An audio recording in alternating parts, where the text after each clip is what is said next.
Now, from Wichita's most listened to sports radio, 97.5 and 1240 KFH. This is Sports Daily with Jacob Albrocht and Tommy Kester.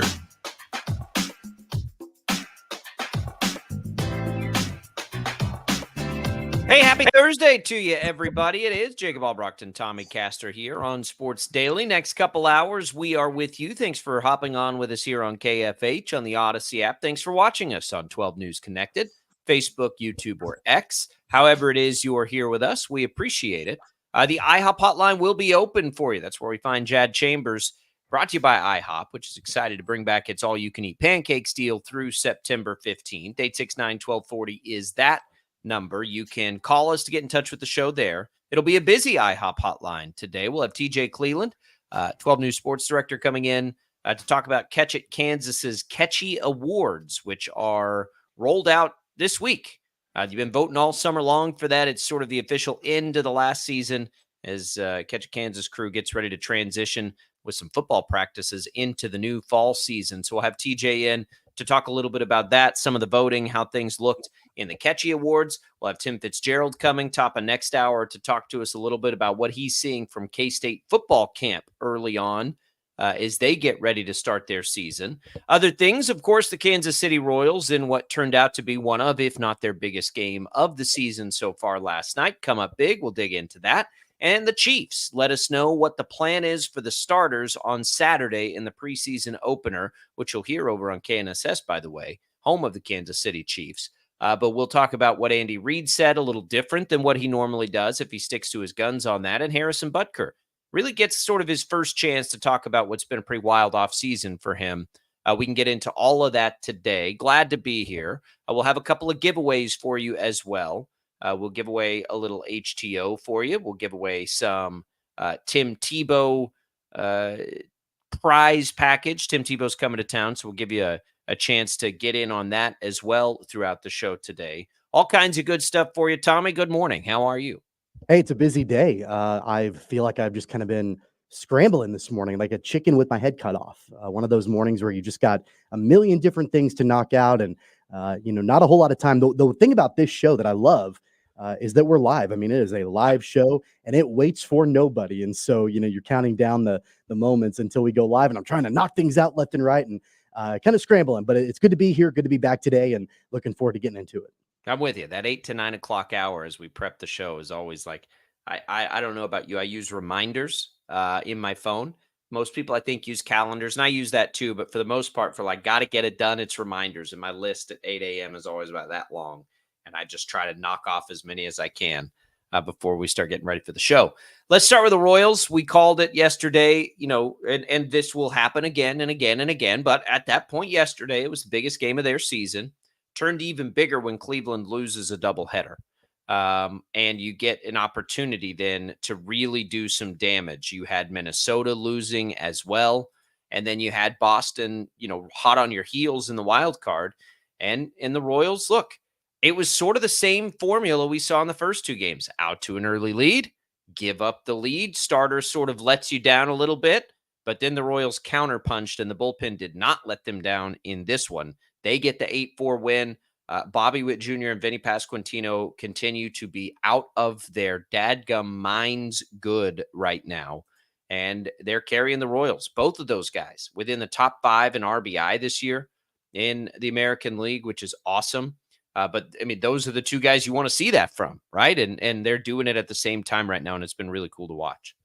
Yeah, there's no doubt about that. And it was really great to hear the Kauffman fans chanting MVP for Bobby Witt Jr. I think he's the best player this year in Major League Baseball. Yeah, but he's gotten overshadowed by Aaron Judge and, that sort of thing. And that's going to happen when you're, up against a Yankee and the kind of press that he's going to get. But Bobby Witt Jr. is Judge is killing it right now. He's going to hit 50 home runs. He's hitting a ton of home runs, and but everything that Bobby Witt Jr. is doing, especially from a clutch perspective, is incredible, and especially since the All-Star break. Vinny Pasquantino is the same way. I mean, the clutch gene for him has really ticked up a couple notches over the last couple of weeks or so, and that's been crucial for them. Especially as like you mentioned, everything kind of fell into place from a standings perspective, looking at the teams that they're chasing, the team that is chasing them and the Red Sox, just everything and I really feel like it doesn't happen very often. It hasn't happened for the Royals. Everything kind of falling into place, even with the people that they're chasing and all of that. Yeah, and look, I mean, you get a day off now to sit and soak it in. The alternative, had you had today this, shortened schedule day in Major League Baseball, it would have been a major bummer. Major bummer. Of the teams sort of in contention for those wild card spots, the Mariners, who have been surpassed by the Astros, they play today. Everybody else, I believe, is off of the teams that are in the mix against Kansas City in some sort of wild card positioning. So it is sort of a Jay to just sit back and chill, which will be good. What I hope is you get a chance to get starters extra rest. I do think, and I asked yesterday, and I'm really falling in line with this. I think the stamina of the starters becomes probably the most important question down the stretch for the Royals, because you can sort of see it a little bit. Now, Reagan's bounced back nicely yesterday. And, you can look at earned runs or runs, whatever you want to look at. Only one earned run, but the other team had 4 runs on the board when he was on the mound. So he bounced back, though. Still gave them a really nice start, even despite it. And that's what they're doing. That's the starters continue to do that. And I still trust the starters for the most part more than I trust the bullpen. But how about the bullpen? Ursig, who continues to look like the strongest piece of that bullpen, comes in, bails Reagan's out, and then goes another inning, gives him an inning and 2/3, which is great because it's right before an off day. It won't affect his status for the Cardinals series. And then they put Will Smith in with a 4-run lead. I got no issue with that. He continues to look really good. I don't think that means Will Smith is the closer, by the way. But it is looking like he's a piece on the back end. But, man, Ursig is lights out right now. He's electric. And if you sort of have 2 of those now with he and Bubic that can give you multi-innings late, that may end up being what they do. You still have to solve like what happens at the very end of the game in a clean 9th inning and all of those kinds of things. Look, if Will Smith ends up being able to do that, if Harvey ends up, that's fine. But having other guys that can give you multiple, innings or inning plus, that's pretty dang valuable for Quatraro, as the starters are not looking quite as sharp as they have at other times this year. But it was a nice bullpen game. It all came together. That was a really, really good answer for the Royals yesterday to just sort of get it all out there and get it done. It was great. And the bullpen was a big part of it. I think I read a little bit more into Will Smith pitching the 9th inning than maybe you do. I mean, wasn't a save situation. It wasn't I know it was a 4-run lead. It wasn't, a super tense situation for Will Smith coming in. But remember, the Royals brought him in initially, by all indications, to be their closer this year. Yep. And so I wouldn't blame Matt Quatraro one bit to think that, maybe we can work him back into that. That was maybe he just doesn't have that kind of stuff anymore. That's the only thing. I mean, he's crafty, but his stuff is not closer stuff, like not even close anymore. But it doesn't matter. I mean, who cares at this point? And I'm not advocating that he should be their full-time closer. I'm just saying, like, he's been, at least in the last week or so, put in a couple of positions where it would lead me to believe that they're trying to test the water a little bit to see if he can be back in those positions. Yeah. To be, I agree, kind of their de facto closer. Maybe not every single night, maybe not in every kind of situation, but because for a long time, remember, we only saw Will Smith if it was a blowout in like the 5th inning or something like that. We've started to see Quatraro put him back more into late inning situations, albeit last night with a 4-run lead, but still he put him in there during that time. I mean, it's been a hot hand approach for Quatraro, for sure. There's no doubt about it. It gets interesting, though, when Ursig and Bubic have the ability to go multi-innings for you. And you have Harvey back there, who I think they would like to use the most in a save situation. But Will Smith gives you another option. And now you can just look at sort of the lineup. If you got a bunch of lefties coming up, you throw in Will Smith. If not, throw in Harvey. Maybe I still think Ursig is the best pitcher in their bullpen at the moment. But you'll have a hard time convincing me that a clean 9th inning is in actuality more important than bailing your starter out in the 7th inning and then going ahead to go into the 8th. You know what I mean? Like, there's no doubt which bullpen pitcher had a bigger impact on the game last night. It was Ursig. We didn't close it. So who cares? They have 2 of those guys now they can use that way. with Bubic back there. And I think that could become a really valuable piece for Cotraro. So we'll keep our eye on that. The other guy I want to talk about is Vinny Pasquantino. I don't know that I was hard on Pasquantino. I was just concerned that he would not take the step to the level that everyone had hoped for 2 years ago before injury. And he looks every bit of an all-star caliber first baseman now. And I hope that he is back there for good. And the good thing for him, even when he was struggling early, he never looked out of sorts, right? He just wasn't putting anything on it, but he wasn't striking out. He was still doing all those things. Well, now it's coming together. And it's just so good to see and so important for this team because he and Salvi and Bobby Witt Jr. have to protect each other. Hunter Renfroe has certainly helped too. But, if Vinny Pasquantino becomes that consistently, and what is his average? All the way up to like 265, which is, if you remember where it was, really, really impressive. Their lineup is so much more dynamic now than it was 2 months ago with the emergence of Renfroe, with Melendez being a real threat at the plate for power, with Fermin's emergence. It just looks a whole lot better to be able to throw Michael Garcia in the 8 hole and not think of him like, oh, this is one of your top 3 or 4 guys in the lineup. Like right now, this feels like a much, much more dynamic lineup than it did a couple of months ago. And probably as much as Bobby Witt Jr. has been maybe the best player in baseball this year, Vinny Pasquantino recently has as much to do with anything as anything, because now you can't pitch around Bobby Witt Jr. You really can't pitch around Vinny Pasquantino either. Salvi's still there. Renfroe's still there. This lineup, like if you stack it up against the contenders, I don't think you're going to take it over the Yankees lineup, even though they're not very deep. They are now with Jazz Chisholm, but I mean, it's as good really as any in the American League. And the proof's in the pudding. The numbers play that out. But it has become a really good and dynamic lineup. Well, and they've really rounded into form as of late. I mean, of course, Hunter Renfroe, we know, had a terrible start to the season. Well, they all did. Yeah, but I mean, really, Renfroe, it was really, really bad for Hunter Renfroe to the point where, I'm thinking, should he even have a roster spot at this point? But to his credit, I mean, he continued to plug away. And, since probably mid-May, early June, he's consistently been improving his average. He's been improving his OPS. He's striking out less. He's walking more. He's a lot more just decisive at the plate, I think, and really been able to fill that role in really the way that the Royals envision him to come in. So that's been great. Vinny Pasquantino, they needed a third batter to be a threat consistently in that lineup around Bobby Witt Jr. and Salvador Perez.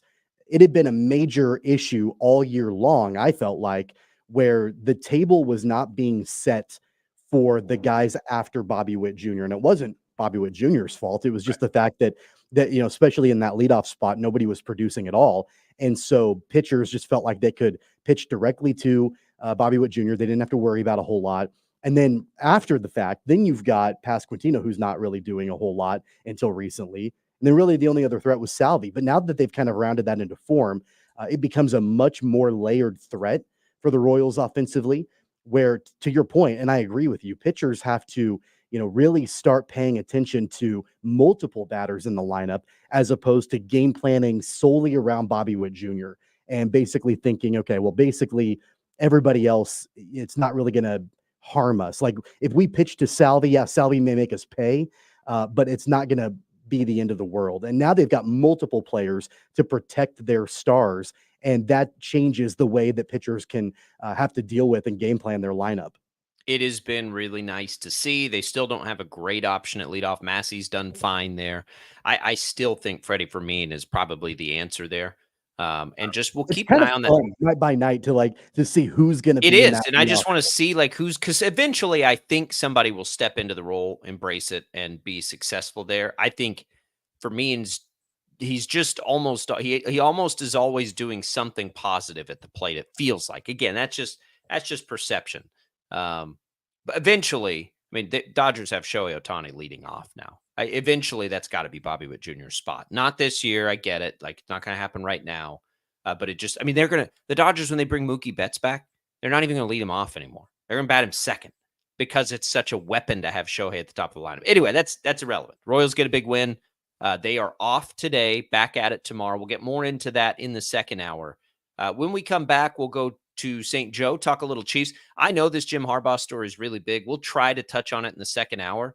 If you've missed any of the Jim Harbaugh stuff, basically he's not going to be coaching in college football probably ever again. Some of the penalties brought down by the NCAA are massive to Jim Harbaugh, but doesn't matter now. He's back in the NFL.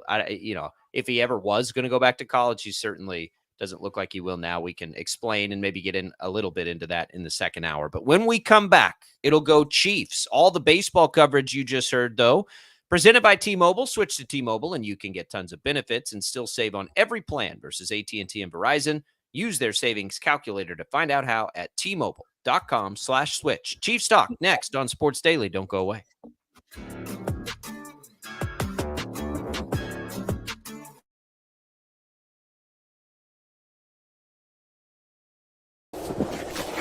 Colin Huck's power washing is like getting to the top of Mount Everest with only a bag of beef jerky and a soda. Huck's can conquer all residential or commercial exterior cleaning woes that you have, leaving you feeling like you're on top of the world. House washing, window cleaning, driveway washing, to even graffiti removal. Coming this fall, we'll offer professional holiday lights installation.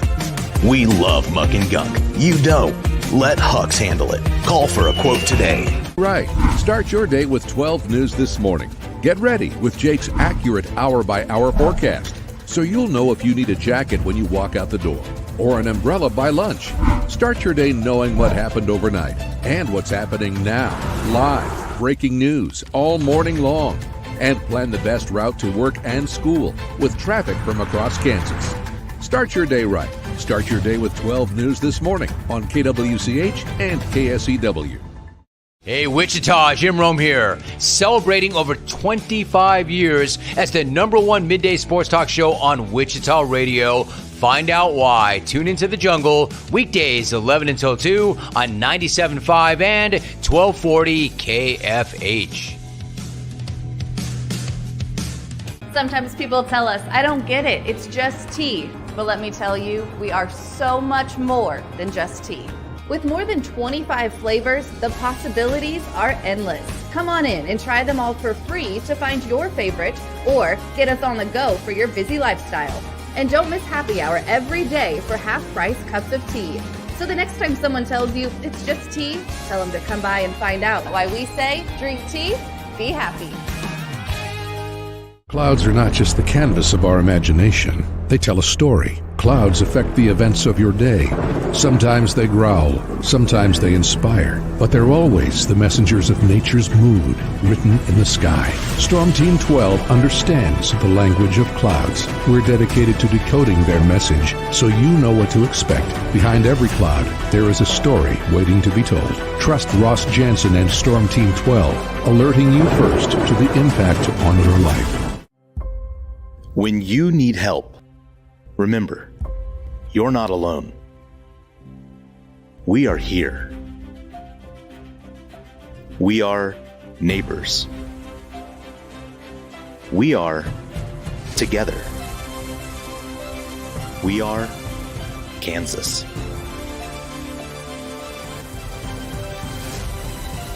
We are 12 News.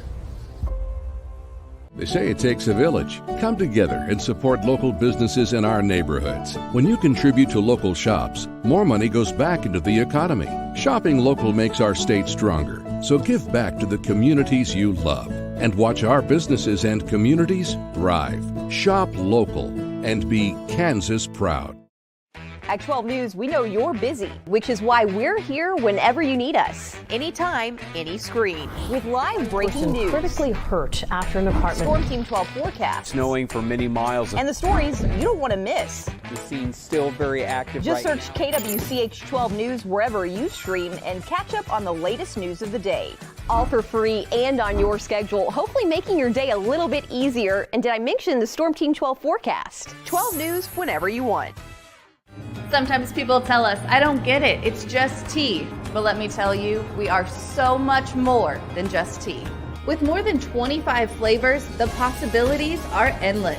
Come on in and try them all for free to find your favorite or get us on the go for your busy lifestyle.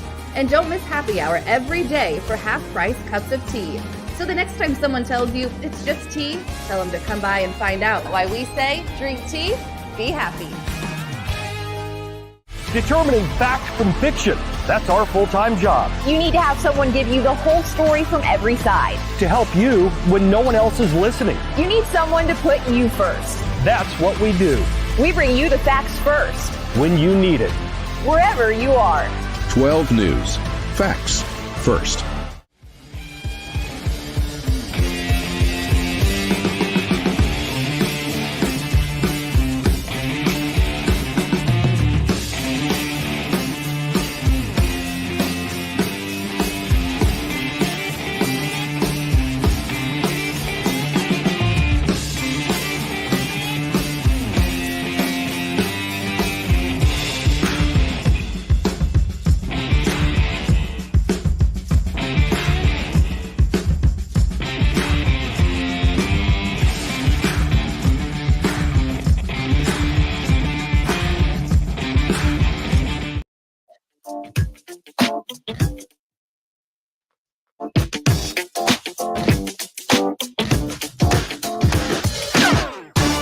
Welcome back in, everybody. It is Sports Daily. It's all Brockton Caster. We'll have TJ Cleveland, 12 News Sports Director, coming in to talk Catch It Kansas Catchy Awards. That's coming up in about 10, 15 minutes from now, so stay tuned for that. Looking forward to hearing and seeing who the people out there voted on as some of their favorite high school sports stories and athletes. So that'll come. We'll have Tim Fitzgerald top of the hour to talk a little K-State as well.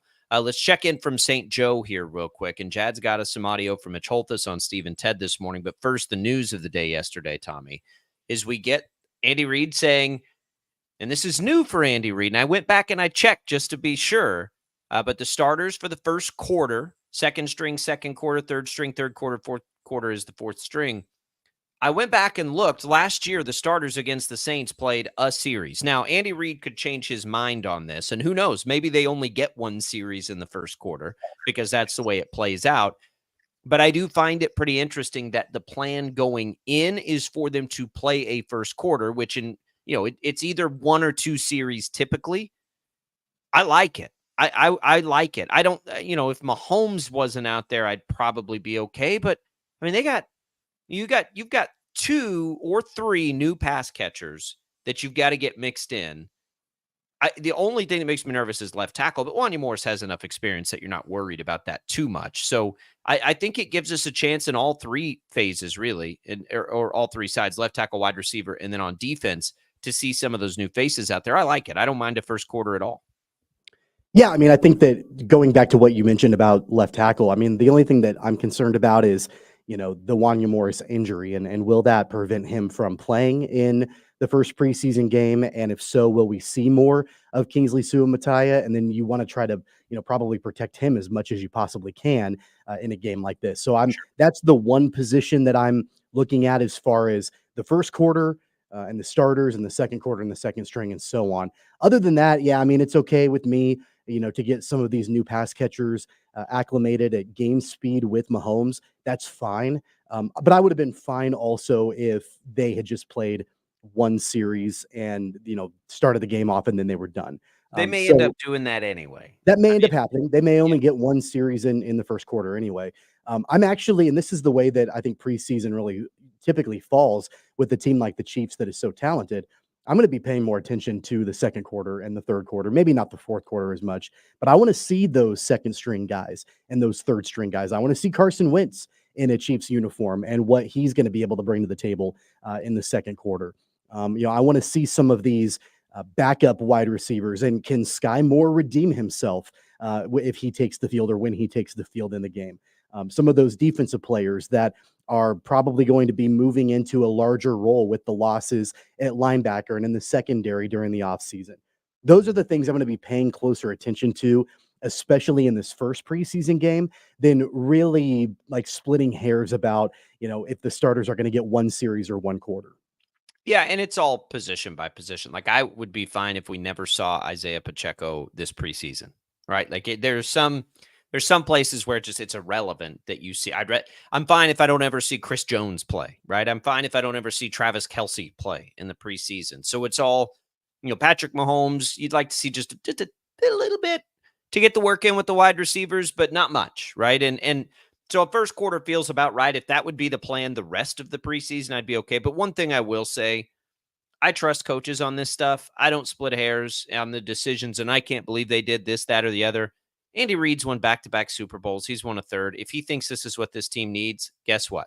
This is what this team needs. And so if something happens, it happens. It's football. Goodness gracious. It can happen, and it is happening in practice just as often as it does any other time. So at some point, you can't be afraid of it. You got to embrace it. You got to do what you can. Be as careful as you can. You got to play football. And that's what they'll do. The other big thing from Chiefs camp yesterday is Harrison Butker talked for the first time. He just signed a new contract to become the highest paid kicker in the league. You can imagine the questions quickly pivoted from that into everything else that's happened this offseason. I will say this. I thought he navigated that yesterday very strongly. He did not, of course he wouldn't back down from anything he said, but I think he did bring a little perspective to the aftermath of it, what it's been like in that locker room, of which he says it's been highly positive because you've got 100 dudes in a locker room that think about different things and believe different things, and they all get together and they talk about that stuff. And so I think it was such a strange, like you never know when this stuff is going to go viral. You just never know. Like you never know what's going to catch on fire, what in some ways is going to be taken out of context. I think what in some ways is the absolute context it was intended to be, and how people react to that stuff. This one was one that surprised me a little bit, for sure. And, I don't know if it would have had the same sort of attention had the Chiefs not become this pop culture sensation now with the Taylor Swift connection. I don't know, but it did. And I thought I thought he handled it fine yesterday. But what I appreciate is that he never talked bad about anybody who thought something different than him. He just said it was important to him. And what I appreciate about it is that he tried to bring to the forefront that it's totally okay that people think different things, which I'm an advocate of thinking different things. Life would be boring if we all thought the same thing. So the discussion's happening. I think that's what we love about sports. And it's not all that different than the rest of our lives. Like, get off the internet and think about your real life. Everyone you sit and share an office with every day at work, you think everybody thinks the same thing? I bet you they don't. And you know what? Sometimes you can talk about it, and it's not a big deal. You think among your friends, you think all the same things that they do? Of course you don't. You talk about it. It's interesting, right? Like we sit here. I love having those kinds of conversations with people because I want to know what everybody's thinking. So again, I thought he said all the right things to sort of get it to that, right? And away from what it is he was actually talking about. He didn't choose that as a platform to talk about that stuff. Yeah. He chose to talk about how it's almost been unifying a little bit, or at least, pleasing to him that there's been able to be discussion and it's all good inside that locker room. I thought that was good yesterday from him. And that was fine. And we're getting into the season. And so for me, like every time Harrison Butker comes out to the field to kick a field goal for the Chiefs, I'm not going to think about what he said at a graduation speech, even though I didn't like it. And even though I didn't, and I was upset about some of the things at the time or whatever, it doesn't mean that I love the guy, but that doesn't matter. Like, you can appreciate what he does and know that he is essential for the team that you care about and that you want to see win without agreeing with everything that he says. Like, those things can be kept separate, but it's so hard in today's world for those things to be kept separate. It is. Yeah. But now that we're getting into the season, like, I don't care about what he said during a graduation speech. To me, like, it's old news. I wasn't happy about it at the time, but we're in the season now and I'm ready to watch him kick field goals. Well, it's just like, this is what annoys me about politics and why I can't ever, like, generally speaking, get on board with the pageantry of it. Like, circumstances in life absolutely dictate the way we think and feel about things. And guess what? Everybody's circumstance is different. So how could we possibly all think the same thing? Who knows who's right, wrong, or indifferent? What matters is that everybody's nice to each other. And by all accounts, he is nice to people, which is what I care about more, right? Like, are you nice to people? Like, I don't really care what you think. Like, we all think things that are different. And so it is one of the great things about sports is it does give an opportunity to show all these different things coming together, working toward a same goal. Like it is a microcosm. I think we maybe don't even realize it, but it's this thing that we've always, like if you grew up playing sports, like that's really cool to be able to do that. And so, yeah, now you just know there's a lot of people in that locker room that don't feel the same way he does about some pretty important stuff in life, but it's okay. But it's okay. And so he handled that well, I thought. The Chiefs have handled it well, certainly. And we'll see how much it bleeds into things. I would suspect not very much. I would suspect from a sports perspective, people aren't that interested in it for very much longer once the games start. But the pop culture piece will always be interested in it. Always, always, always. And that you can't, that lives forever. And I think that's, that was his intended design. So we'll see. All right, let's get to some of the audio, and then we'll take a break and we'll get to TJ Cleveland. Jad, real quick, Mitch Holthus, his daily visits on Steve and Ted, wanted to talk about a guy we'll have our eye on who was absolutely mission critical to what the Chiefs did last year, will be again this year, maybe even more so because of who they let go in the offseason. Here's Mitch Holthus talking about a conversation with Drue Tranquill.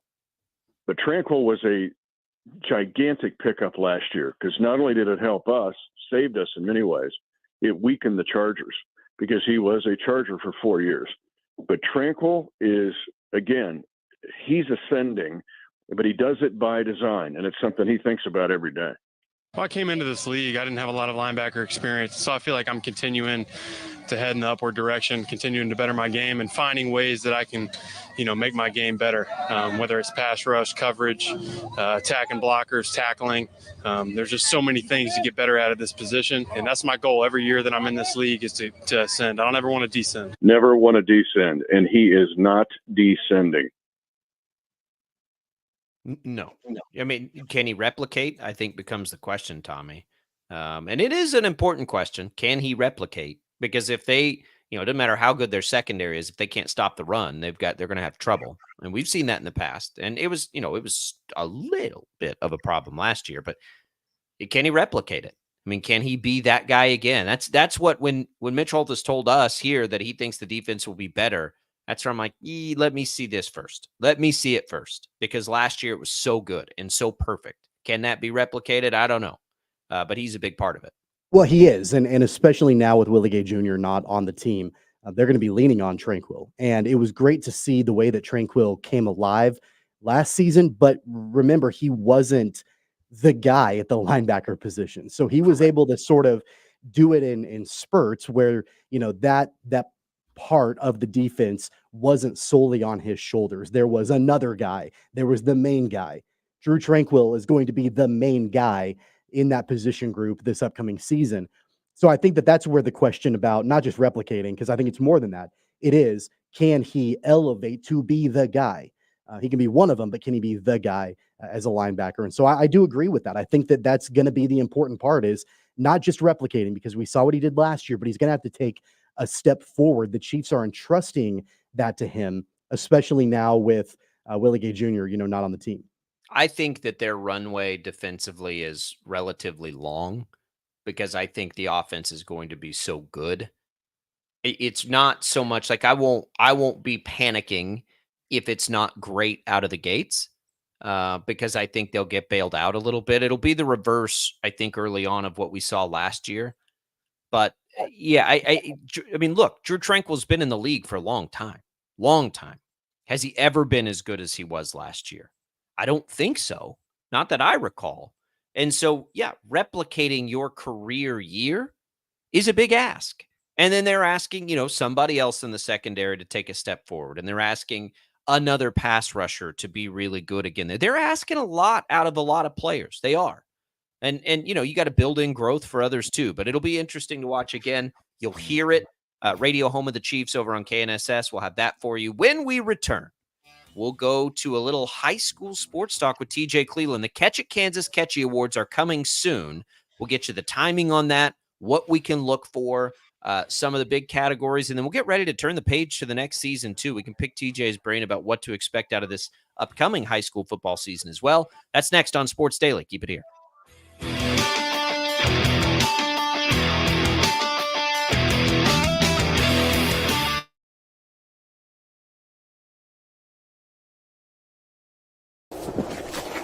Colin Huck's power washing is like getting to the top of Mount Everest with only a bag of beef jerky and a soda.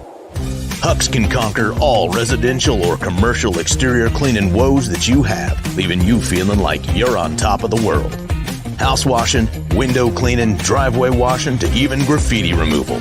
Coming this fall, we'll offer professional holiday lights installation. We love muck and gunk. You don't. Let Hucks handle it. Call for a quote today. Right. Start your day with 12 News this morning. Get ready with Jake's accurate hour-by-hour forecast, so you'll know if you need a jacket when you walk out the door or an umbrella by lunch. Start your day knowing what happened overnight and what's happening now.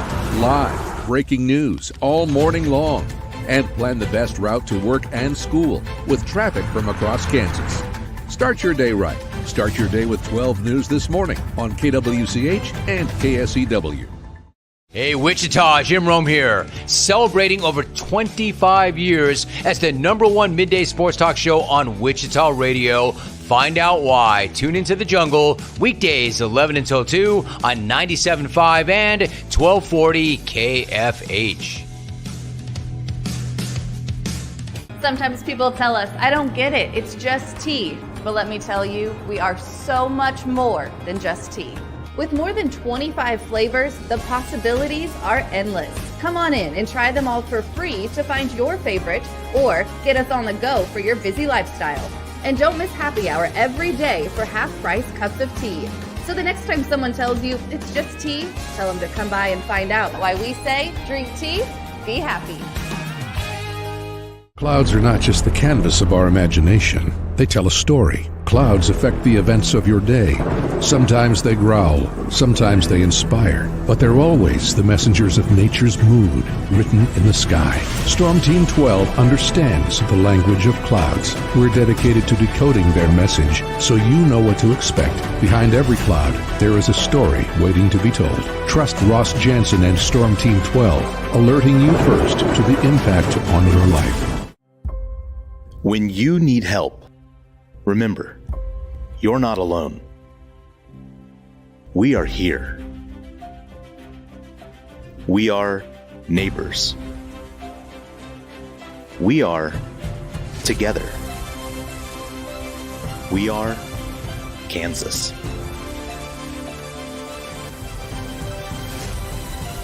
We are 12 News. They say it takes a village. Come together and support local businesses in our neighborhoods. When you contribute to local shops, more money goes back into the economy. Shopping local makes our state stronger. So give back to the communities you love and watch our businesses and communities thrive. Shop local and be Kansas proud. At 12 News, we know you're busy, which is why we're here whenever you need us. Anytime, any screen. With live breaking news. Critically hurt after an apartment. Storm Team 12 forecast. Snowing for many miles. And the stories you don't want to miss. The scene's still very active. Just right search KWCH 12 News wherever you stream and catch up on the latest news of the day. All for free and on your schedule, hopefully making your day a little bit easier. And did I mention the Storm Team 12 forecast? 12 News whenever you want. Sometimes people tell us, I don't get it, it's just tea. But let me tell you, we are so much more than just tea. With more than 25 flavors, the possibilities are endless. Come on in and try them all for free to find your favorite or get us on the go for your busy lifestyle.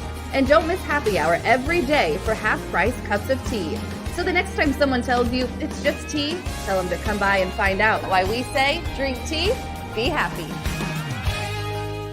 Determining fact from fiction. That's our full-time job. You need to have someone give you the whole story from every side. To help you when no one else is listening. You need someone to put you first. That's what we do. We bring you the facts first. When you need it. Wherever you are. 12 News. Facts first.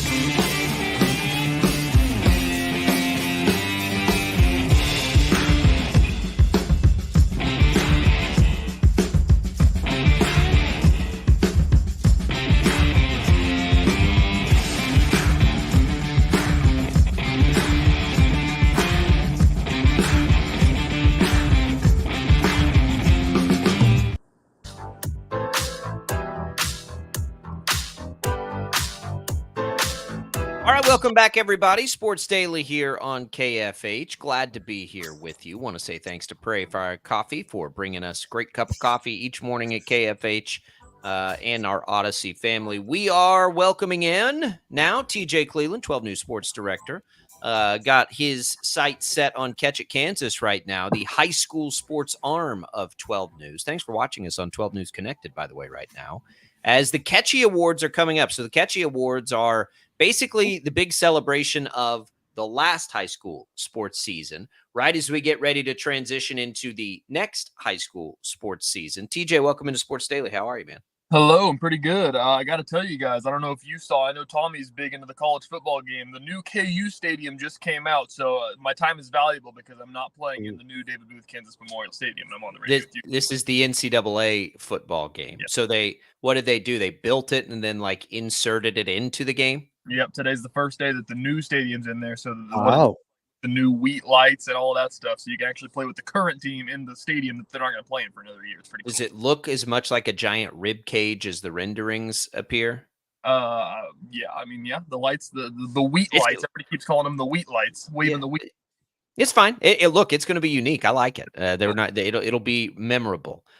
Maybe we'll have some high school athletes playing in it at some point soon. My guess is that we will. How has the process first things first, do we know yet when the actual awards presentation, the reveal will happen? Yeah, it's going to happen tomorrow afternoon, Friday afternoon. We're going to stream it on 12 News Connected where you're watching this. So it'll play out on that. You can watch it live as it comes out. And then hopefully we can have a replay ready on catchitkansas.com where people can go and find that. And, you know, if they missed anything, they can go find their winners on there. I know that I'm not certain on these dates, but I know that if you miss any of that it is going to air on KWCH. In some time slot. I don't remember what days it is entirely. We'll have that, and we'll obviously tell you on 12 News whenever we have that as well. So there's a bunch of different ways you can catch it and see who won the Catchy Awards. So that'll be awesome. What surprised you? Do you think, you've got the answers to the test. You know who you won these things, and we won't find out till tomorrow. But any surprises in there? How was that process when you went and calculated up all the thousands and thousands and thousands of votes? Yeah, it's a lot of fun. You know, we had almost 4,000 votes on these from all across the state, and you can tell that it really is geographical all across the state because there's a lot of Western Kansas represented, and Western Kansas showed up to vote for some of these guys. And that's the fun part about these awards is that for the people that don't know, the Catchy Awards is that 12 News, the sports team kind of will go through and narrow down. We have a category pretty much for every single sport that Keisha offers. We even do top bowler, boys and girls, everything like that. We'll go through and pick out our, top 4 that we thought had the best year, things of that nature, and narrow that down. And then we post it, and then we have no more say. It's all up to the fans of who they want to win the award. So a little bit of a popularity contest. It's pretty fun to see what towns are going to show out because with high school sports obviously being so regional, it's a lot of fun of who really takes this that seriously. And there's some towns, just off the top of my head, not to spoil anything, but like towns like McPherson surprisingly will show up to vote for their guys. There's a lot of McPherson bullpups that were represented on the nominees. Bishop Carroll parents were big on voting Bishop Carroll kids, stuff like that. So it's a lot of fun to dig through and just kind of see who's the ones that wanted to show up to vote. It is a fun process. I know it means a lot to a lot of the kids. It's very much geared to, and it's been a while since I've been heavily involved in it. I've been a part of some of the shows of it, but what's fun to me is how much fun kids can have with it on social media. And that makes it more fun, as you're grinding through just to see see it mean something to the kids makes it worth it. Yeah, the most fun thing that I think it is, because obviously with the great year of athletics that we had, there's a lot of kids that, were, nationally recognized, Gatorade Player of the Year in the state, things of that nature, Division I athletes. And they're going against a kid from a 1A school that had a great year and led their team to a championship. And it's really up to, do people think that the nationally recognized player should win the award, or to the 1A school that just had the time of their lives going to Hayes and winning a championship, should they win the award? So that's a lot of fun too, kind of seeing some upsets in your mind and everything like that. So watch for it on 12 News Connected. If you follow 12 News, Catch Kansas, it'll all be, socially pushed out to you. Of course, if you're watching us on 12 News Connected, you know exactly how to find it. And then catchitkansas.com. I know the process is beginning because we're in the office together every day on looking to next football season. And the resources look very strong for Catch It Kansas to get out there and cover a whole bunch of teams this year. You guys are neck deep in schedules, which if you see one of the Catch It Kansas crew, just tell them thank you for the schedules. It'll let you go through and manually enter every one of those. What is it? 220 schools?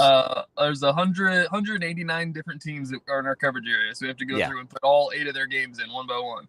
And football is much easier than the other sports. So just keep that in mind if you're ever, mad that a home and away might be flipped on a 2A, volleyball or whatever. So anyway, we're getting ready for high school football season. We can start here in the City League, I guess. So maybe a little bit of a power shift in the City League. And we saw this last year, but you guys, I know you and Brandon are big on Wichita East this year, which is great, I think, for the city. Yeah, absolutely. It is really interesting. It is kind of a power shift. Even I've only covered, 2 full seasons of high school football here in Wichita. This is, year number 3 coming up on. And, even I've kind of seen the power shift of, obviously it was always Bishop Carroll leading the way. Wichita Northwest was always really good. Last year, it really kind of got flipped on its head. Is week 1, Wichita Northwest beats Bishop Carroll by like 50. And everybody's like, well, I don't know what's going on. Who's good? Who's not good? I don't really know. We kind of have a little bit of an idea. And then this year, there was kind of a lot of, with the new 259 rule, or I guess Kansas wide rules of the kind of free transfer and stuff like that.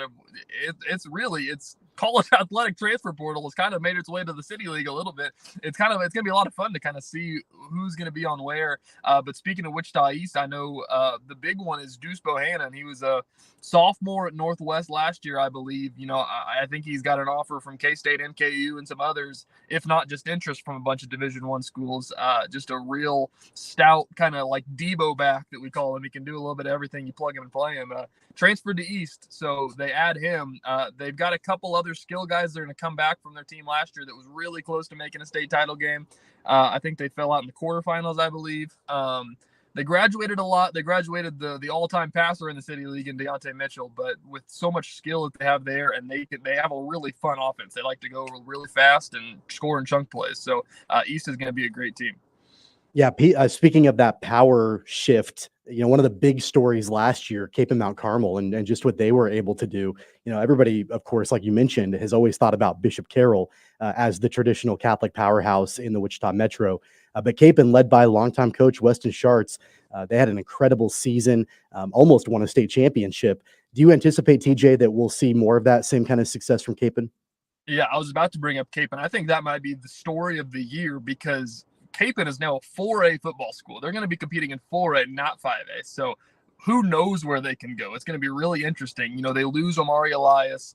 They lose both of the Thingballs, their wide receivers. I can't remember if their quarterback's coming back or not. But it's going to be a really interesting team. But obviously, Capen's great every year. It always just seems like Bishop Carroll was the hurdle they couldn't get over. Last year, they finally did. But Weston Schartz is a great coach.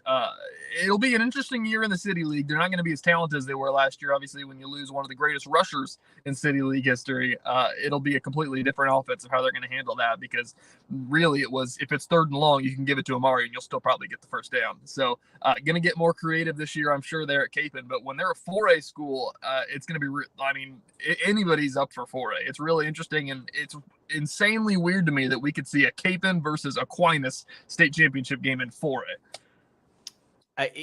It will take a lot of time to see Capen play in a 4A schedule even. One more for me, TJ. When do fall previews start? When does Catch It Kansas preview tour start up? Yeah, so August 19th is the first week that teams can practice. A week later this year, by the way, Thanksgiving falls late, so everything in football gets backed up one. So August 19th, the first practice, and we're hitting the ground running. We're starting our countdown to kickoff. Every single day from August 19th until September 6th, we're going to have a feature on one football school around the state, go around kind of previewing some of our favorites ahead of the season. We'll have that, and then obviously August 19th, year 3 of the Rising Star Road Trip returns. Rachel Hallam, our new reporter, heading out to Western Kansas, Gonna hit a bunch of feature stories out there, talking to schools.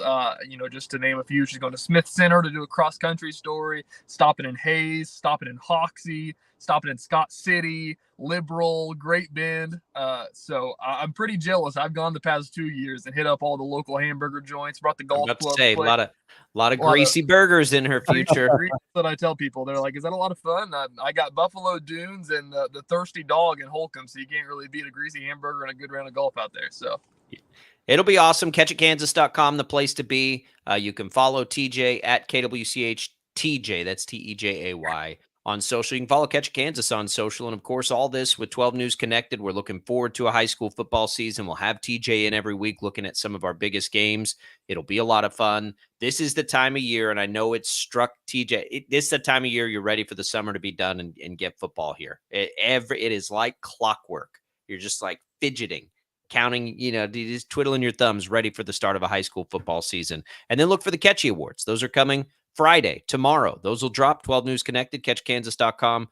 Celebrate one more time last year, and we turn the page to next year. TJ, we appreciate it. Yep, absolutely. There goes TJ Cleveland. We're going to take a break. When we return, the IHOP hotline stays busy. Tim Fitzgerald will join us. Before we take that break, though, let's get you set up for one of our giveaways today. You can win a pair of tickets to the All Ball Shepherd's Way fundraiser with Tim Tebow. That'll be August 16th and 17th at the Crown Uptown Theater. Shepherd's Way is a residential career development program committed to empowering young adults or adults with intellectual developmental disabilities. Tim Tebow will be joined by local legends, including Gene Stevenson, Phil Stevenson, PJ Forbes, Mike Pelfrey, Nate Robertson, Garrett Gould, and more. All you got to do to win.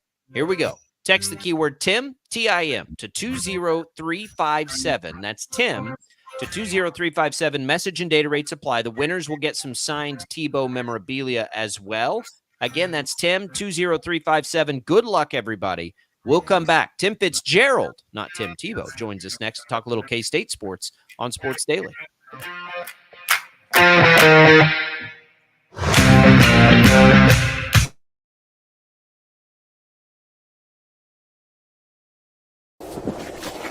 Colin Huck's power washing is like getting to the top of Mount Everest with only a bag of beef jerky and a soda. Huck's can conquer all residential or commercial exterior cleaning woes that you have, leaving you feeling like you're on top of the world. House washing, window cleaning, driveway washing, to even graffiti removal. Coming this fall, we'll offer professional holiday lights installation. We love muck and gunk. You don't.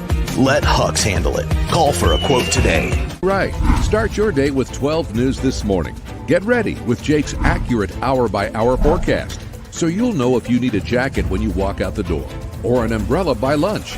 Start your day knowing what happened overnight and what's happening now. Live, breaking news all morning long.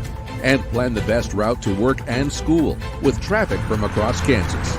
Start your day right. Start your day with 12 News This Morning on KWCH and KSEW. Hey, Wichita, Jim Rome here, celebrating over 25 years as the #1 midday sports talk show on Wichita Radio. Find out why. Tune into The Jungle, weekdays 11 until 2 on 97.5 and 1240 KFH.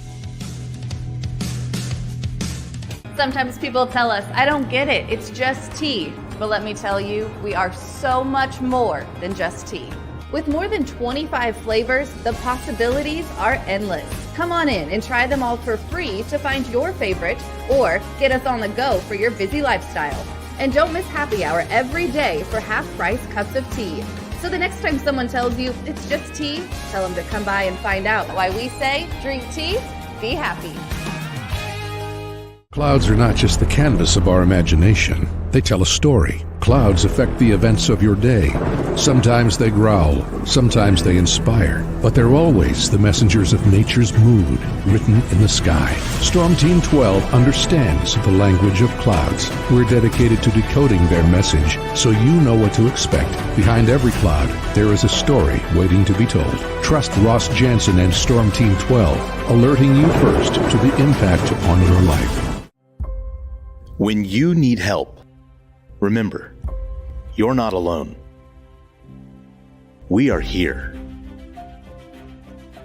We are neighbors. We are together. We are Kansas.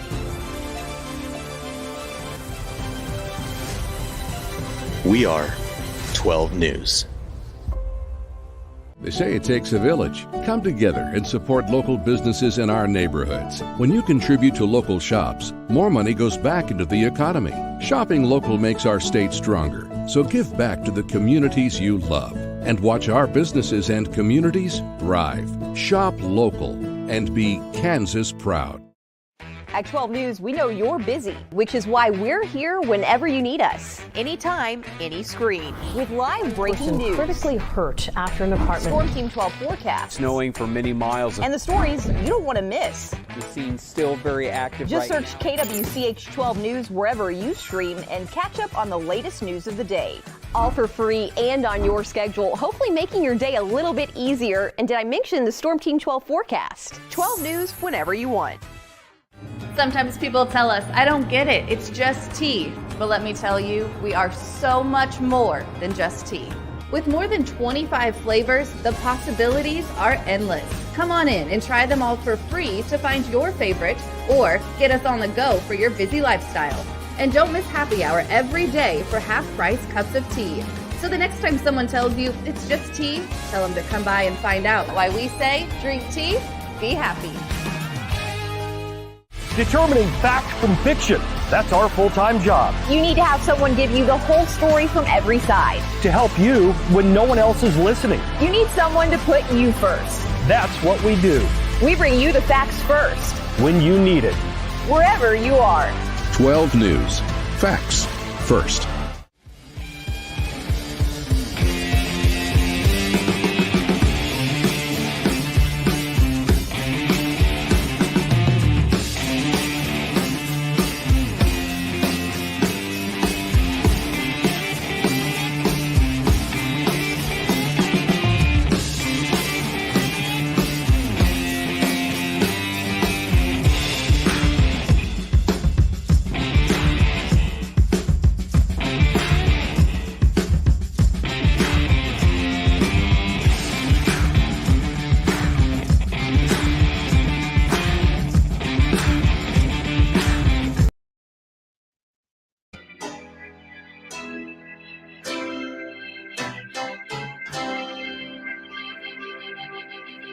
Now, from Wichita's most listened to sports radio, 97.5 and 1240 KFH. This is Sports Daily with Jacob Albrocht and Tommy Kester.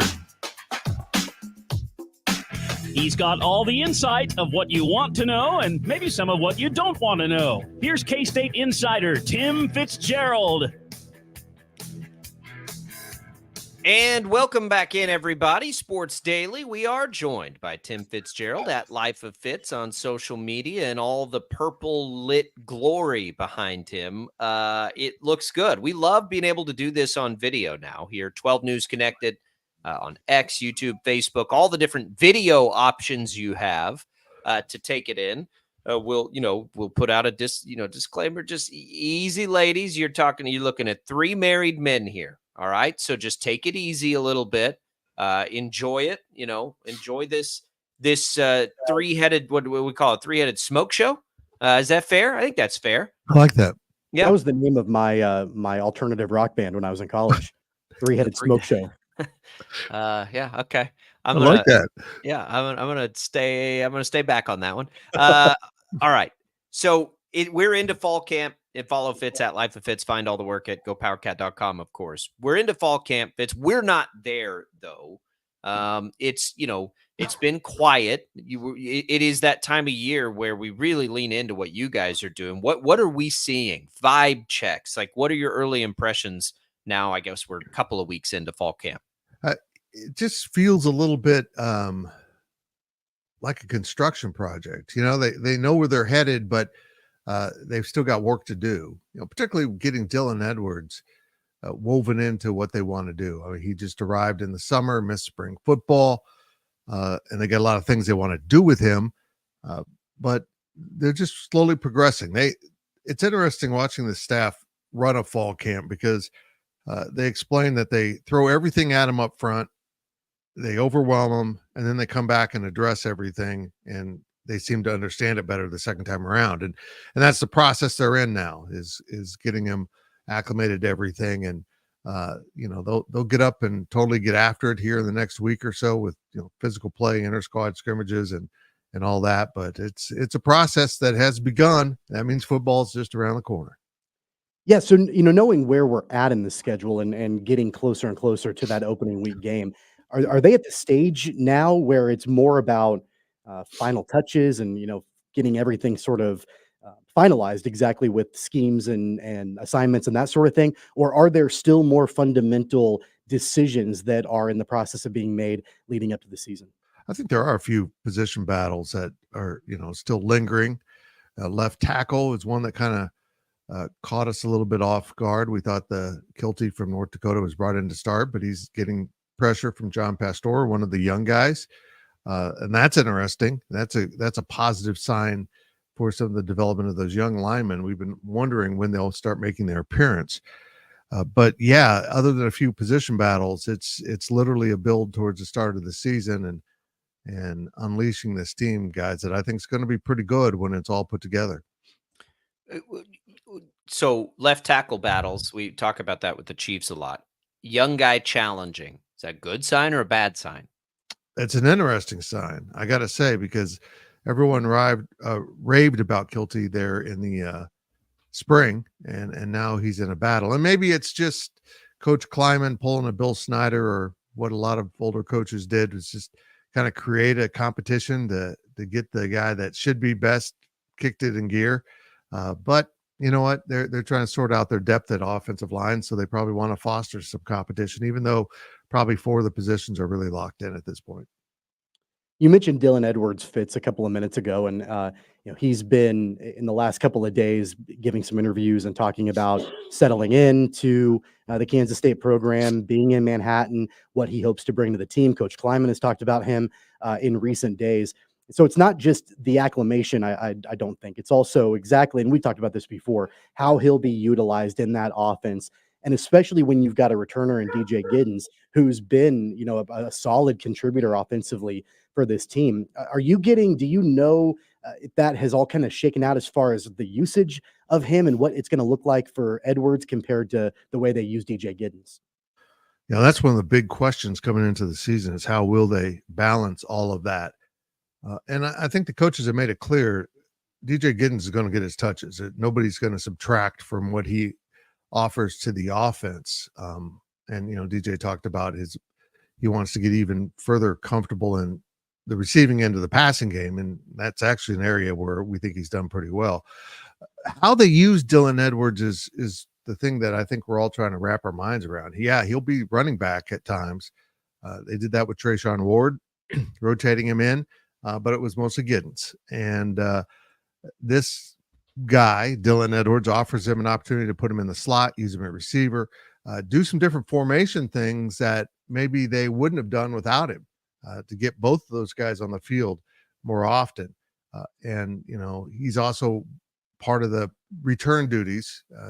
So they're going to find as many ways to get Dylan Edwards with the ball in his hands as possible without really undercutting what they know works in the offense, which is DJ Giddens running the ball on a regular basis. Even more so early in the year. Last year, I felt like Tim Fitzgerald, GoPowerCat.com, when we watched K-State early, we've seen this over the years with them. Maybe it feels like they hold something back early in the year to save it. They can't really do that this year with new play caller, new quarterback. Like there's no way they hold anything back out of the gates, is there? Not to mention that they got to win these games, but I don't think we see that this year. I don't even think we have that question like we have in some years. No, I think you're right. Look, they did that 2 years ago against Tulane and then got themselves in a position where they couldn't come back and win. I think the days of holding back too much, they have to be done pretty soon. There's enough competitive balance now where you can't just slide through games. And even if you're a pretty good team, someone can get up and bite you. And if you let them into the game and they're hanging around the fourth quarter, you're in trouble. So yeah, I agree with you. You have to hold back some stuff, but you can't hide the playbook. You can't just say we're going to run these 9, 10 plays the entire game. You need to put some of it out on the field, not just to win the game, but also so that it's more effective. The guys have done it in a game situation. That's the great balance between coaches. They don't want to show it, but then they don't want to run it in public, so then they don't really run it right sometimes once they put it out on the field. But yeah, they need to not mess around. I mean, they go to Tulane week 2 and Arizona week 3, and Tennessee Martin's a pretty good FCS team, and we know what that can do to a team that looks past someone. So yeah, they can't hold back, man. They got to roll it out there and maybe add some few layers as they go, but they can't have watered down versions of themselves at any point this season. Fitz, let's talk about our old buddy, Will Howard. Yesterday, Will made some comments. Of course, he's at Ohio State now, battling to be the starting quarterback for the Buckeyes this year. For people that you didn't hear the comments that Howard made, I'm going to quote him. He said, I think the one thing, and this is about the difference between Ohio State and Kansas State, he says, and I quote, I think the one thing I would say is that I don't feel like I have to be a hero here. And I feel like I have the guys around me to where I just need to facilitate and just get them the ball and make good decisions. At the end of the day, I don't have to go out there and do anything superhuman. I just have to be myself and trust the guys around me. A lot of chatter and talk, especially on social media in the last 24 hours, that, was that a backhanded compliment, to K-State? Was he being critical of his time in Manhattan? Talking about how he needed to feel like he had to be a hero for the Wildcats. Did you take anything away from that, or is he mainly just talking about the talent that he's got at Ohio State? Yeah, that was the intention, talking about the obvious talent they have, NFL level talent at skill positions. I get that. We all addressed that when he made the transfer. It'll be fun to watch him with, better receivers. I can tell you that from what he had last year. But in the process, talking about he needed to be the hero implies that if he didn't win the game, nobody else was. And I that's so far from the truth. I think it's baffling. And I like to think that Will misspoke, but also, we saw some signs from Will at the end of the year that he simply didn't like the competition of Avery Johnson. He didn't react well to it. And, then he picked up and left. I think he's still trying to puff his chest up a little bit about how incredible he was at K-State, and he was very good. He helped this team win a Big 12 title in 2022. But I don't think any of us ever thought, oh, Will needs to be the hero for this team to succeed. I hope that thought didn't exist in his head, because that's never what was asked of Will Howard. But Will Howard, you're the quarterback. That nobody, even Ohio State's not looking for, hey, let's get a good game manager. Let's get one of those. They want a playmaker. They want someone that's going to go out there and be a little bit dynamic. And that goes with the position. And so don't act like the stresses of being the starting quarterback and leading the offense is just about you trying to be the hero or needing to be the hero, I guess. That's not at all what it was. It was a strange comment. I mean, the dude had Deuce Vaughn next to him in 2022. He had DJ Giddens and other people. Ben Sinnott was a second-round pick. He didn't need to be the hero. Just get the ball to other people sometimes. And, be available. Health is a big part of it. Yeah. Look, maybe he can be. Georgia's won natties with facilitators at quarterback. Maybe he can do it. Who knows?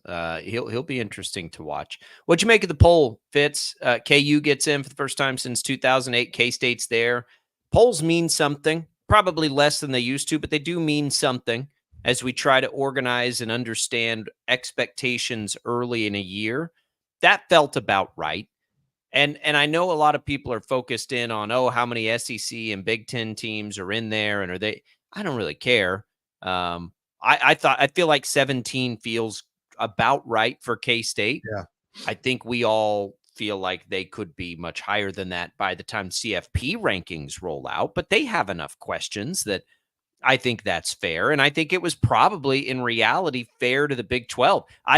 What it tells me is the coaches don't know how to sort out the Big 12 either. You got 5 teams all jammed in there with about the same ranking. Like, that's kind of what the Big 12 is. But it was good to see both the teams we're watching closely in there. I agree. I don't know what world 8 of the top 16 can be from one conference. Granted, look, the SEC is really good, but They're not going to stay there, though. No, I don't think it's it'll not sort possible. itself out. But you're asking coaches. That's the thing. Like, we're asking coaches to try and guess at a ranking of teams. They don't know either. So what are they supposed to do? If they, if they're looking at like talent and everything, they're just taking a swing at it. We know it's not going to stay that way. Too many teams will lose too many games. They have to. Yeah, let's just say preseason polls are folly. I mean, in fact, they're damaging in some ways because now you've established, those SEC teams are supposed to be great. So now they got to lose a couple times to start falling out. And maybe they're just not good. And you totally overestimated them. Polls give some an advantage going forward. And if you're a team like an Iowa State that people don't expect to be good, and then you turn out to be really good and start winning a bunch of games, you got a long ways to climb. No fault of your own, just because the voters decided you need to climb. And that's my problem with preseason polls. Look, the SEC is great, but I mean, they got 10 of the top 25, and that's just not possible once they start playing league games. They're just going to start knocking each other off. Yeah, and who knows the way that, obviously everything will shake out between now and December. But at the same time, I think that for the Big 12 specifically, the question becomes, with the way the poll sort of fell, what's the likelihood of the Big 12 getting more than just their automatic qualifier into the 12-team playoff? And of course, there are multiple teams from the Big 12 that are in the top 25, but they're all further down in the polls. Now, of course, that's going to change between now and December for sure. And as you mentioned, like the SEC, they're going to beat up on each other, and there's going to be a lot of movement. But my biggest takeaway was from looking at those polls, it might be tougher than I initially thought for the Big 12 to get more than just one team in the 12-team playoff. Yeah, I think a lot of us are realizing that now. And let's be honest here, a 10-win Big 12 team that's not the champion is probably going to lose a head-to-head battle with a 9-win SEC or Big 10 team, even if the resume doesn't sort that out. Look, I'm going to accept that the SEC you're going to play a tougher schedule. You just are. Big 10, I don't accept that. Yeah, I don't either. There's just a lot of crappy teams in that conference that, Nebraska lost to Colorado last year, if I remember correctly, and Colorado stunk. And that's just that ongoing media bias of these were the teams that were good when I was a kid. They got to be good now. And it frustrates the hell out of me. But what the Big 12 needs to do is they need to get into this non-conference schedule and win games. Yep. Iowa State needs to beat Iowa, et cetera. They just need to start winning these games. 3 or fewer losses, I think, are going to give a Big 12 team a pretty good chance. 2 or fewer losses, I think they're in. We just have to see if the problem is how good it is, really. Like, the depth is going to be a problem for that. But it's the first time through. We don't know yet how this plays out. We don't know what it looks like without Texas and Oklahoma. What is the likelihood that 2 Big 12 teams really are 2 of the top 12 teams in the country without Texas and Oklahoma? I mean, we want them to be, but maybe they're not. I mean, I think we got to be ready to accept that if that's the reality that plays itself out. Fitz, what do you make of Colorado? It has been weird, man. Like the stories now coming out of there from places too that I think we got to grain of salt it just a little bit, but you're hearing from former disgruntled players. Yeah. Like the stuff we hear about does not remind me of what I would think a Prime-led program would be. But I don't know maybe it is. Well, so many of the players that have transferred have said something to the effect, I want to go play for a real college football program. And that just is a weird statement. So I think in his effort to do things a little bit differently, to put that Coach Prime stamp on things, he's also let it go a little bit too feral in terms of fighting in practice and, apparently hazing and antics in the locker room. And it just sounds like a total mess. I recognize that Coach Prime has been really good for the University of Colorado, and the presence of Deion Sanders is a magnet for the media, as we tend to be like a pack of wolves, and everyone's wandering towards Deion. It's obvious to see the public is interested by the TV ratings, so it's good for the Big 12. But what would be great for the Big 12, what would be incredible for the Big 12, is if it wasn't all talk. There was real substance to Colorado, because Colorado with Coach Prime has access to the upper echelon of college football that honestly Kansas State doesn't. And I think Utah's been somewhat blocked from at times, just because it's not that club. And I think if he can get things going straightened out, that'll be really good. But I also suspect that this will be his last year at Colorado. I agree with my Big 12 Insiders co-host Brian Hanley when he says, and Brian's a big Deion fan, that he thinks he'll step away at the end of the year for his health. And I think that's a pretty good analysis of what will happen. His sentence will be done, and his health hasn't been great, so why keep persisting? Yeah, the timing would be good. And I would maintain, too, I think Colorado will be in a better position no matter what happens after, if that happens, than they were before. What do you guys have going for us at GoPowerCat.com, Fitz? Well, we got a number of things layered in there this week. We've been doing a lot of video, but we had press conferences. We got so many press conference interviews from this week. It loaded up the site. So you can find all that at GoPowerCat. Some great work by the fellas, but it still is a little bit slow in some ways in terms of, straight up information. And so we're going to hit the reset next week with another open practice and get another dose of information and get rolling. But football season is just around the corner. I'm really fired up. It's right on us. It's right on us. It's going to be awesome. All right. Check it all out. GoPowerCat.com. Check out Fitz's work at Life of Fitz. Let's do it again next week. Thanks, boys. There goes Tim Fitzgerald. We're just counting down the days till football. My goodness. It's right here. We just can't wait for it, and then it'll be on us like a fly on poop.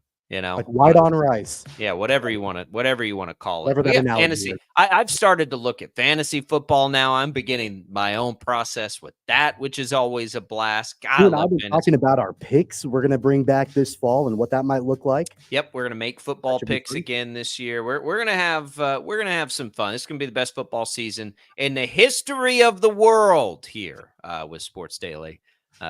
All wrapped up in hyperbole. Why not? We've got this new 12 News Connected partnership, more ways to watch and take in the show than ever before. We're going to take advantage of it. All right, we'll come back. We'll shift to a little baseball, though, when we return, so make sure you stay tuned for that. This portion of the program brought to you by Crestview Country Club. We appreciate Crestview Country Club's support of the show.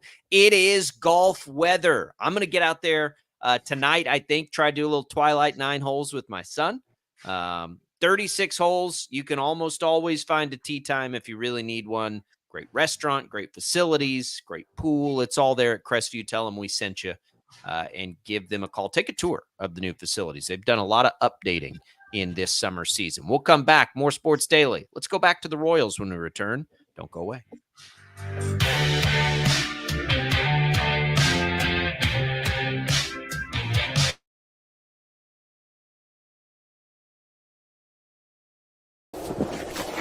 Colin Huck's power washing is like getting to the top of Mount Everest with only a bag of beef jerky and a soda. Huck's can conquer all residential or commercial exterior cleaning woes that you have, leaving you feeling like you're on top of the world. House washing, window cleaning, driveway washing, to even graffiti removal. Coming this fall, we'll offer professional holiday lights installation. We love muck and gunk. You don't. Let Huck's handle it. Call for a quote today. Right. Start your day with 12 News this morning. Get ready with Jake's accurate hour-by-hour forecast, so you'll know if you need a jacket when you walk out the door or an umbrella by lunch. Start your day knowing what happened overnight and what's happening now. Live, breaking news all morning long. And plan the best route to work and school with traffic from across Kansas. Start your day right. Start your day with 12 News this morning on KWCH and KSEW. Hey, Wichita, Jim Rome here, celebrating over 25 years as the #1 midday sports talk show on Wichita Radio. Find out why. Tune into The Jungle, weekdays 11 until 2 on 97.5 and 1240 KFH. Sometimes people tell us, I don't get it, it's just tea. But let me tell you, we are so much more than just tea. With more than 25 flavors, the possibilities are endless. Come on in and try them all for free to find your favorite or get us on the go for your busy lifestyle. And don't miss happy hour every day for half-price cups of tea. So the next time someone tells you it's just tea, tell them to come by and find out why we say drink tea, be happy. Clouds are not just the canvas of our imagination. They tell a story. Clouds affect the events of your day. Sometimes they growl, sometimes they inspire, but they're always the messengers of nature's mood written in the sky. Storm Team 12 understands the language of clouds. We're dedicated to decoding their message so you know what to expect. Behind every cloud, there is a story waiting to be told. Trust Ross Jansen and Storm Team 12, alerting you first to the impact on your life. When you need help, remember, you're not alone. We are here. We are neighbors. We are together. We are Kansas.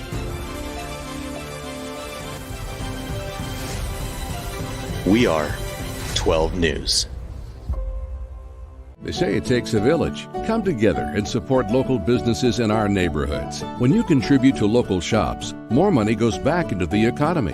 Shopping local makes our state stronger. So give back to the communities you love and watch our businesses and communities thrive. Shop local and be Kansas proud. At 12 News, we know you're busy, which is why we're here whenever you need us. Anytime, any screen. With live breaking news. Critically hurt after an apartment. Storm Team 12 forecast. Snowing for many miles. And the stories you don't want to miss. The scene's still very active. Just search KWCH 12 News wherever you stream and catch up on the latest news of the day. All for free and on your schedule, hopefully making your day a little bit easier. And did I mention the Storm Team 12 forecast? 12 News whenever you want. Sometimes people tell us, I don't get it, it's just tea. But let me tell you, we are so much more than just tea. With more than 25 flavors, the possibilities are endless. Come on in and try them all for free to find your favorite or get us on the go for your busy lifestyle. And don't miss happy hour every day for half-price cups of tea. So the next time someone tells you it's just tea, tell them to come by and find out why we say drink tea, be happy. Determining fact from fiction. That's our full-time job. You need to have someone give you the whole story from every side. To help you when no one else is listening. You need someone to put you first. That's what we do. We bring you the facts first. When you need it. Wherever you are. 12 News. Facts first.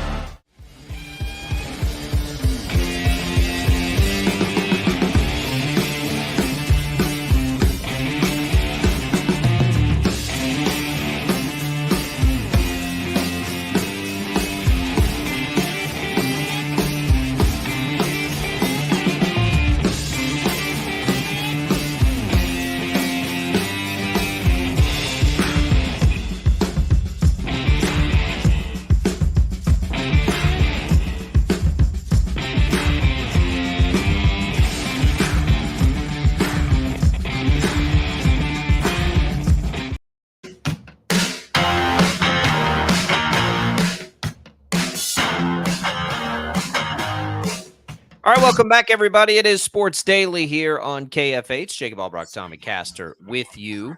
Well, let's set up real quick our second giveaway of the day. We'll give away a little bit of HTO for you here. You've already got the Tim Tebow giveaway going. You can also win some HTO with us today. A free iced tea, more than 20 flavors to choose from. A free reign coffee drink, iced hot, however you like it. All the different kinds of things. It's all available for you at HTO, and you can win one of each right now by texting the keyword TEA to the short code 20357. You can enter once per day. Message and data rates apply. Good luck, everybody. We've also got the IHOP hotline open for you. It is back open. Our thanks to TJ Cleveland, Tim Fitzgerald for joining the show. It is yours the rest of the way. Jad has it for you. 869-1240. IHOP bringing back its all-you-can-eat pancakes deal, by the way, through September 15th. Let's go to the IHOP hotline now, where we have Cole on the line. Let's talk a little fantasy football. Cole, right in our wheelhouse. What's up, man? Well, good morning. I'm getting ready to do my draft here in about a week or so, and I've got Patrick Mahomes on. We get to have a couple keepers, but there's like 12 guys in my league, so by the time you know, I'm going to use my first pick, obviously, to save Patrick Mahomes. But then, man, by the time it gets back to me, like most of the wide receivers, they're gone because people, you know, they save them and all that. And I'm just like, or running backs, really good running backs. And I'm just like, are you keeping Patrick Mahomes? I was going to. Is that a bad idea, you think? Do you lose your first round pick if you do that? Well, you get to use them on somebody else.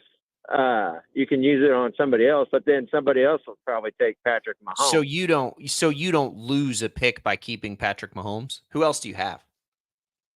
Who are your running backs? I have that running back front. Well, my running backs aren't great. I have the guy from Jacksonville, and then Etienne. Oh my gosh, I was at the bottom of the barrel. Who do you think your next best player is besides Mahomes?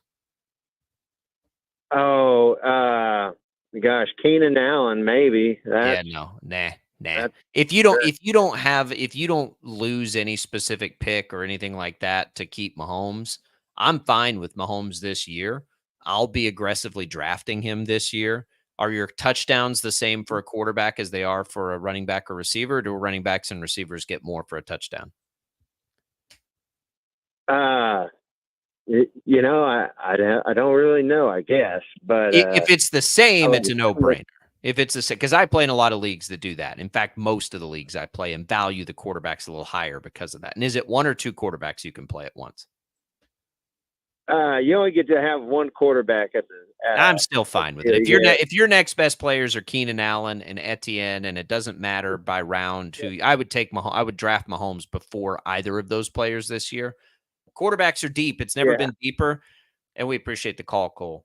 Tommy, I think Patrick Mahomes is about to blow up this year. I am all in on Mahomes as far as fantasy football goes. Now there's layers to that, right? All the rules of your league and everything matter.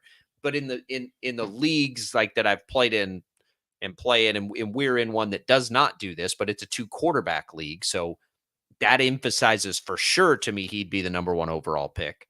But even in leagues where you're getting, you know, the same touchdown for everybody, like where it's not deducted a little bit, I'm all in on Mahomes over any other quarterback, at least for sure.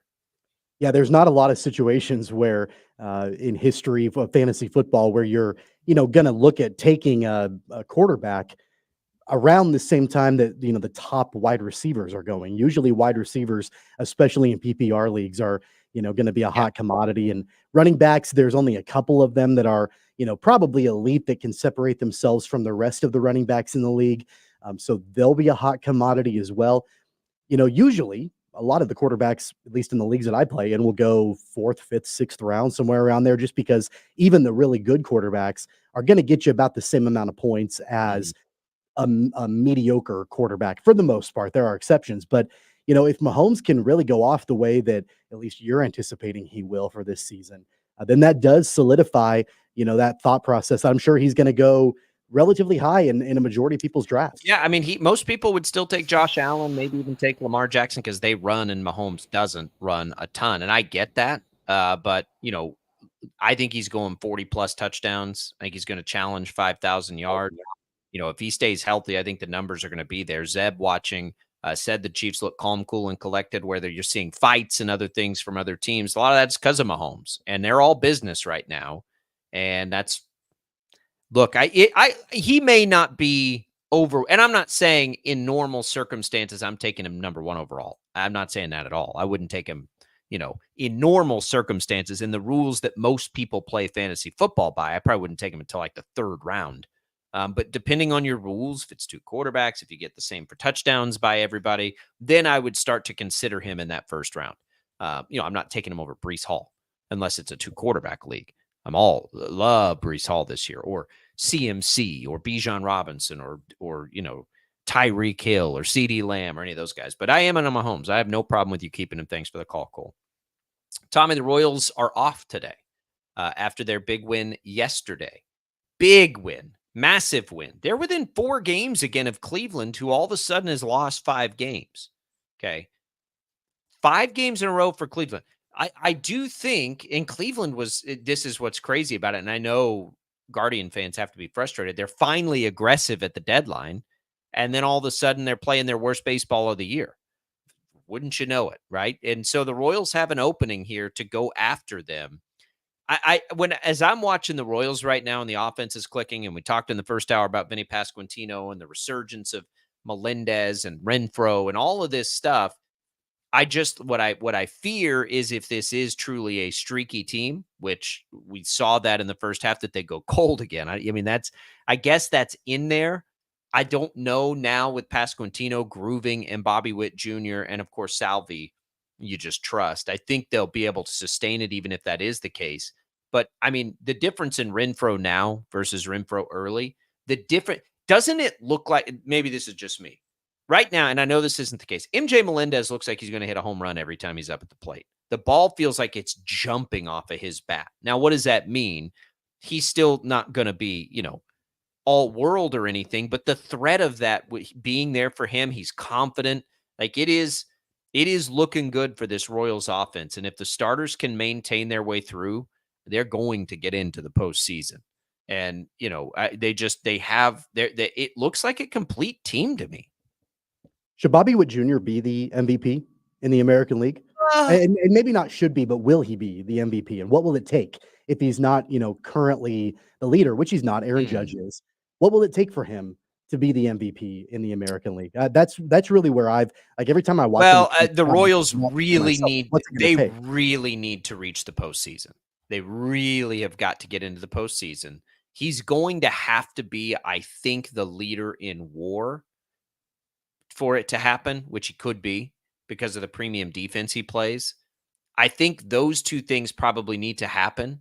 But here's the deal. Like we know the Aaron Judge story.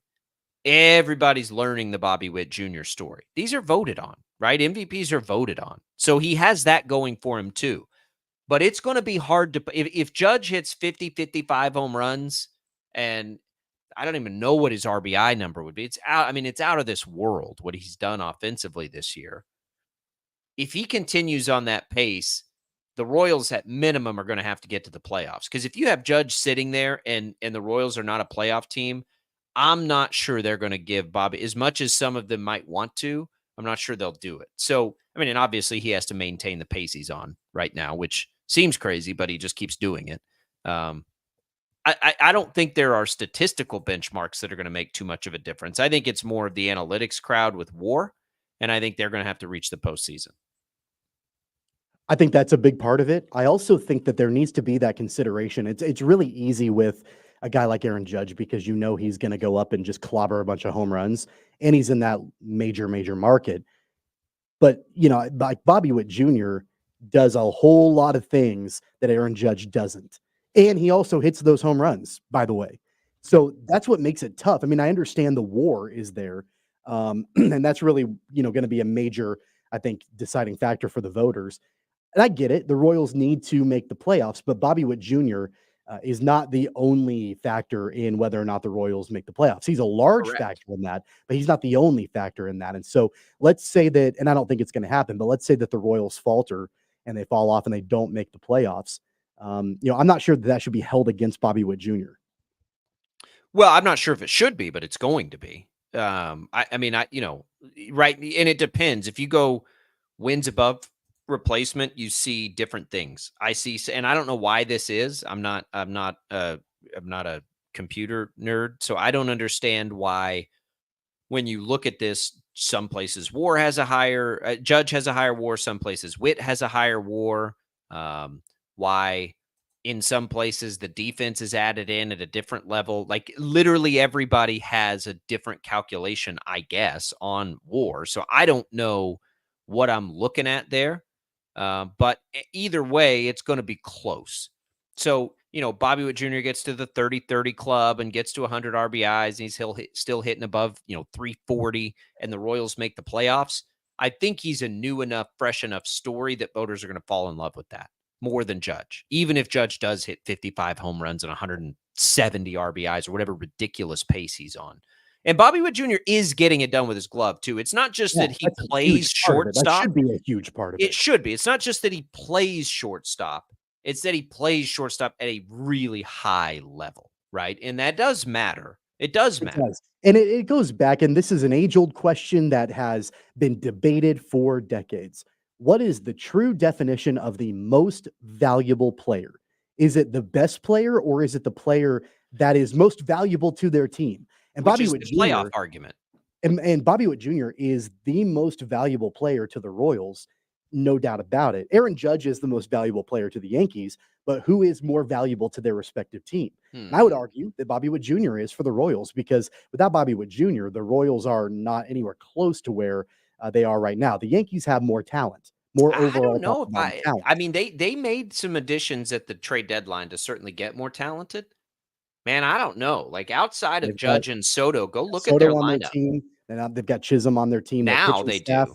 But is, I mean, they've the had Royals Chisholm for 2 staff is great weeks. too, but Go I'm just look saying, at like, from their top to lineup has bottom. not been that good. I mean, top to bottom, where let me see how many runs they've scored this year. They've scored 590 runs. The Royals have scored 554. Not a massive difference there, right? They've been a pretty good pitching team. But I mean, the chatter out of New York, and I hear it because we hear Infinity Sports Network here, where a lot of those guys are based, is that they were so top heavy until they got Chisholm. I'll tell you this: on August 8th, it doesn't matter, because probably it's going to sort itself out. If both of them continued at the exact same clip they're at right now, and both make the playoffs, then I would say my gut tells me Bobby Witt Jr. would get the nod, because it's new, it's fresh. The Royals themselves are such a great story this year. You'd be looking at that point at one of, if not the biggest turnarounds in a one-year period ever in the history of the game, and Bobby Witt Jr. has been the poster boy for it. He did the home run derby. So all of those things would tell me, if everything stayed the same and they both reached the postseason, that probably Bobby Witt Jr. is going to get that MVP award. And if that stays true too, he's probably going to have a higher total WAR, so it's an easy justification. I just don't want to downplay what Judge is doing this year. What Judge is doing this year, it's not like this is just regular old, Aaron Judge does this every year. He's on a stupid pace right now. And that's great. And Aaron Judge, and I don't want to be critical of Judge either, because I do think that what we're watching from him as far as, his home run capability, 1000% incredibly valuable. The most valuable player on his team. There's no doubt about that. But holistically, from top to bottom, Bobby Witt Jr. is what, a 5-tool player, and is more complete and does a variety of different things, and notwithstanding what he's doing on the field, which we just talked about. And that's why I do think you have to take into consideration the fielding WAR and the stats on that, and combine that with his batting WAR. And I looked that up, and I know there are different metrics in different places. I looked it up, I think last week when we talked about it. And when you combine his batting WAR and his fielding WAR, it's great. I mean, it's far beyond anybody else, including Aaron Judge. And so if you're really looking at it from a complete standpoint, a complete viewpoint, it's Bobby Witt Jr. at the top, and then everybody else underneath that. You're just looking at a situation where Judge might flirt with 60 home runs. He's got a higher average than he normally does. I mean, his power numbers are absolutely off the charts this year. And I think I do think it's a factor, right? Is he going to reset the home run record? I don't think so, but it's like, if he gets hot, he might. And then you've got that to think about in there too. His RBIs are going to be higher than they ever have been. His batting average is going to be higher than it ever has been. I think his OPS is higher than Bobby Witt Jr.'s. I think by a fairly significant, stretch. I don't know what the highest OPS is ever in a season. I'll look this up. But he's going to be close to that, I would think. Let me see what it is. And because that's another number people look at a lot. You know what I mean? And he's like, that's what I mean. Like he is flirting. Barry, he's not getting to where Barry Bonds was. So let's not do that. Barry Bonds was at 1.42. That is absolutely insane. I don't think we'll ever see that again. Well, Josh Gibson gets put into that now too. We got to remember, and his would be higher. But outside of Barry Bonds, you had Babe Ruth a couple times. Yeah, I don't know how historically he'll get high in there. Probably because of walks. I'm not sure, but it's just, I don't want to downplay the offense, the power that he's displaying. I do think this sorts itself out, right? I do think if Witt continues this pace, he will be your MVP because of everything considered. Is he going to be a 350 hitter the rest of the way? I just cannot believe. I never saw that from him. I never saw him as a 350 hitter. I saw everything else as like a 280 hitter, right? So if he maintains it, he's going to get the MVP. Unless Aaron Judge breaks the home run record, and then that would change things. And it'll be a really, really, really tight race, I think. And I'm not sure I could predict it. I'm not sure I would be able to say one way or another who would win the MVP. I can't now. That's the fun of it, right? There's 2 months to go.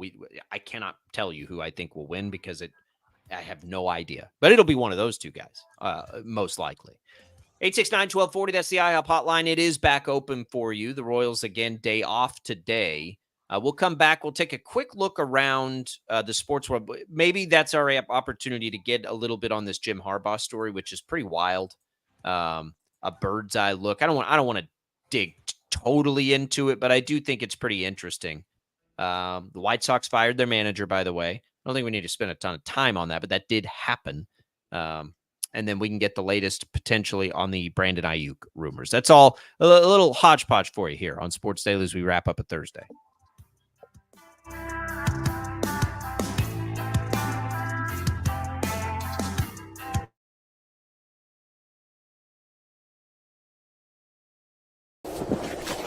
Colin Huck's power washing is like getting to the top of Mount Everest with only a bag of beef jerky and a soda.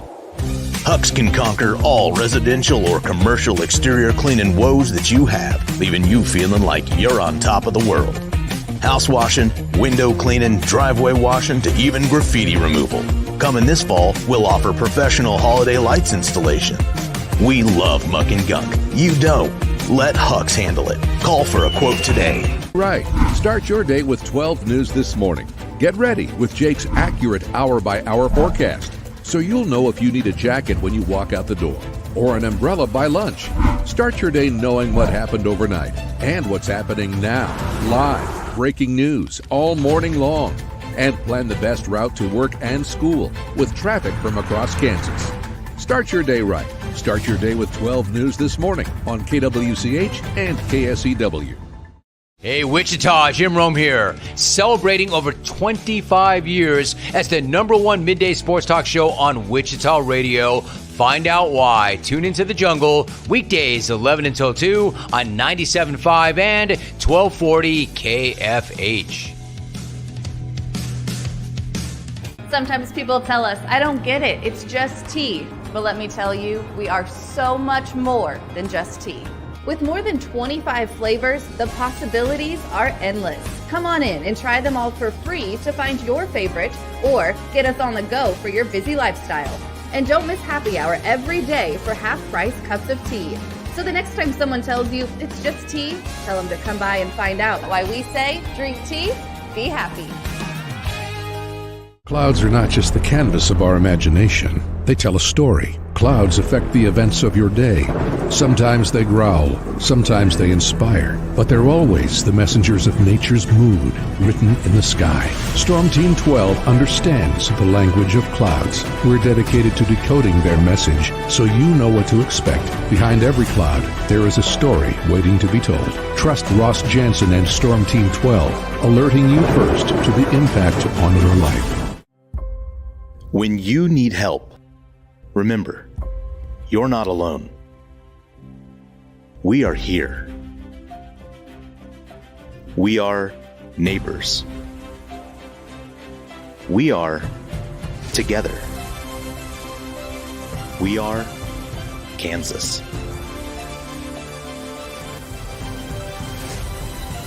We are 12 News.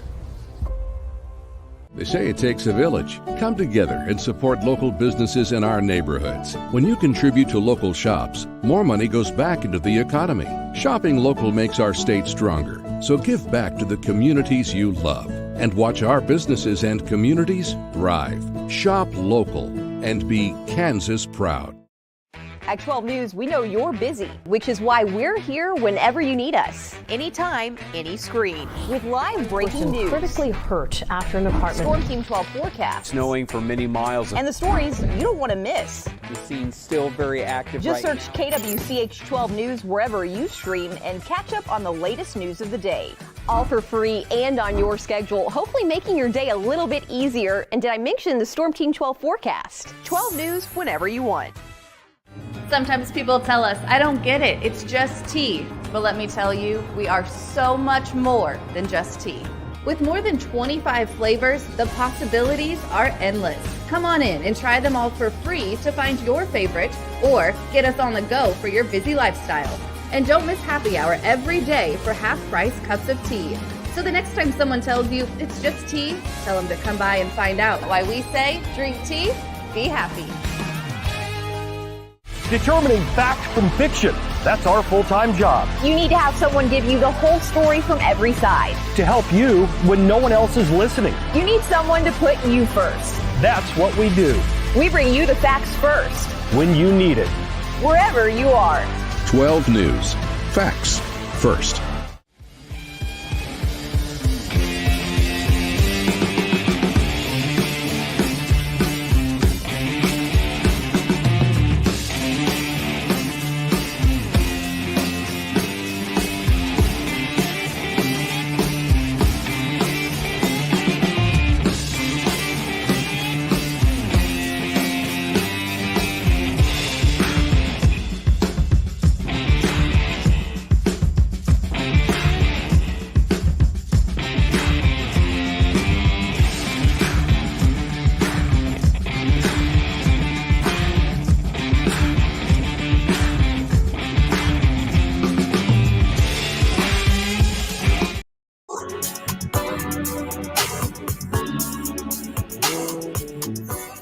All right, welcome back in, everybody. Sports Daily on KFH. Tommy, this Jim Harbaugh stuff, all the details and the fancy language and all that other stuff. Basically, if he ever wants to come back to college football, he's got to sit out a year by the hiring school.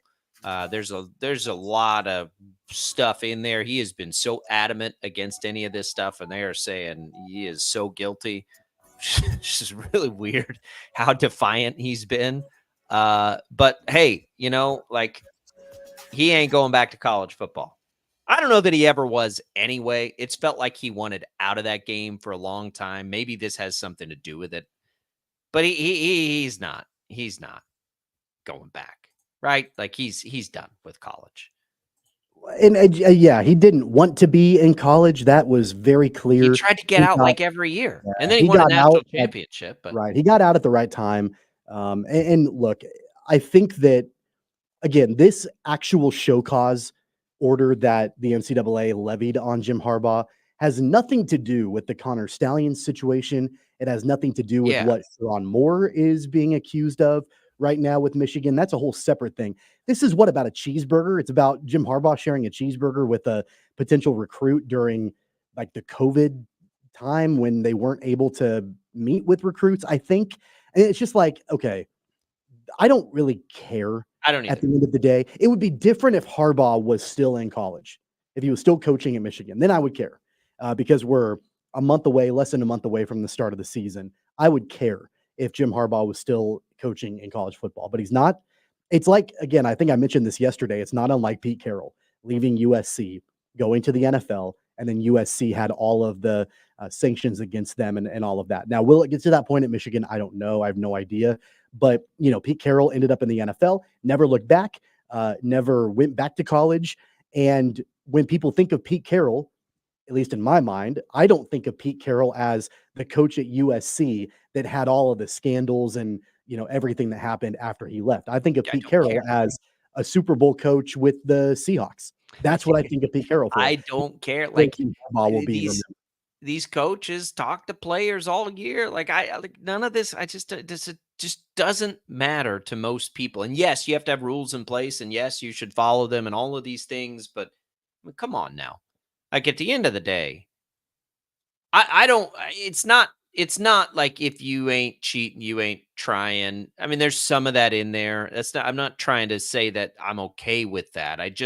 Like, I like to live in reality, right? Like, I want to live in reality. And I have seen some of the penalties handed out for some of the most ridiculous, stupid things.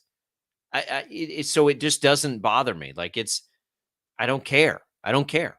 Now, that being said, though, there was, and I read this earlier today, that a former staffer at Michigan, when interviewed by the NCAA, I think he was the recruiting director at Michigan, told the NCAA that there was a culture at Michigan of not only going up to the line, but then crossing the line if you have to get recruits to campus, to be able to try to find ways, to get them to Michigan. So, I mean, that does relate back to the if you ain't cheating, you ain't trying kind of scenario. If there was that, wouldn't surprise me. It wouldn't shock me if that was the culture at Michigan. Honestly, that's probably the culture at a lot of places. I was going to say, what do you think the percentage of that same philosophy of college, big colleges out there? What do you think the percentage that would have that same philosophy would be? I mean, 100%, maybe not 100%, but a lot of them. 90. A lot of them. Yeah, a lot of them. I mean, I hope that everybody look. It's fine. It's not that important to me. I just don't care. And this story is going to get a lot of run. And who cares? He's going to be coaching the NFL now for the rest of his career, most likely. He wanted out of college anyway. He'd been trying to get out of college anyway for a long time. Good luck on our text contest. You've got 2 big opportunities there, everybody. We will come back. We'll tell you what's on the network today. It does not include Royals baseball. So what else is there? We'll hit that next as we wrap up this Thursday on Sports Daily.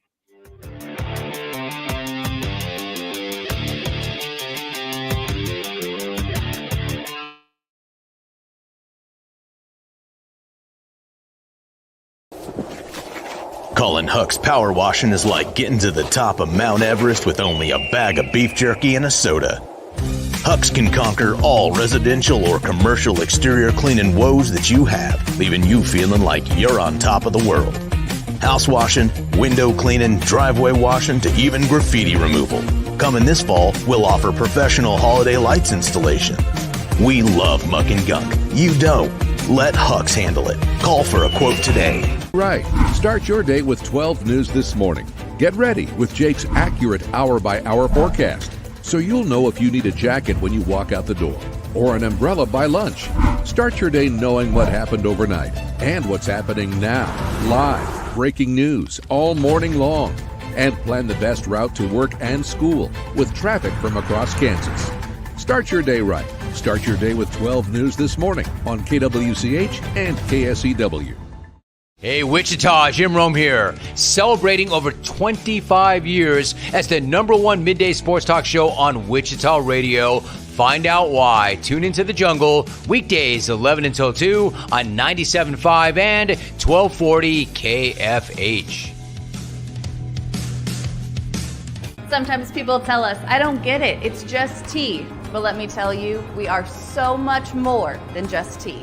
With more than 25 flavors, the possibilities are endless. Come on in and try them all for free to find your favorite or get us on the go for your busy lifestyle.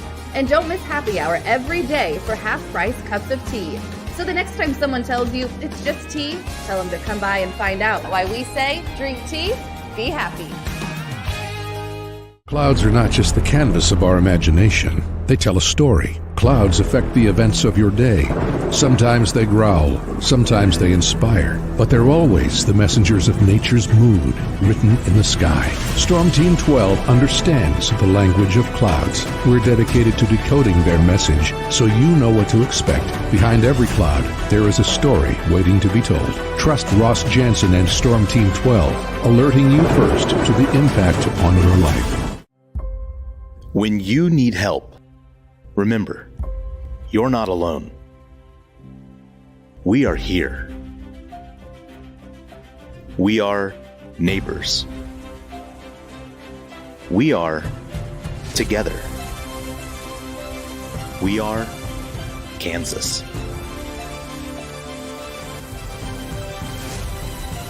We are 12 News. They say it takes a village. Come together and support local businesses in our neighborhoods. When you contribute to local shops, more money goes back into the economy. Shopping local makes our state stronger. So give back to the communities you love. and watch our businesses and communities thrive. Shop local and be Kansas proud. At 12 News, we know you're busy, which is why we're here whenever you need us. Anytime, any screen. With live breaking news, critically hurt after an apartment. Storm Team 12 forecast, Snowing for many miles. and the stories you don't want to miss. The scene's still very active Just right search KWCH 12 News wherever you stream and catch up on the latest news of the day. All for free and on your schedule, hopefully making your day a little bit easier. And did I mention the Storm Team 12 forecast? 12 News whenever you want. Sometimes people tell us, I don't get it, it's just tea. But let me tell you, we are so much more than just tea. With more than 25 flavors, the possibilities are endless. Come on in and try them all for free to find your favorite or get us on the go for your busy lifestyle. And don't miss happy hour every day for half-price cups of tea. So the next time someone tells you it's just tea, tell them to come by and find out why we say drink tea, be happy. Determining fact from fiction. That's our full-time job. You need to have someone give you the whole story from every side. To help you when no one else is listening. You need someone to put you first. That's what we do. We bring you the facts first, When you need it. wherever you are. 12 News. Facts first.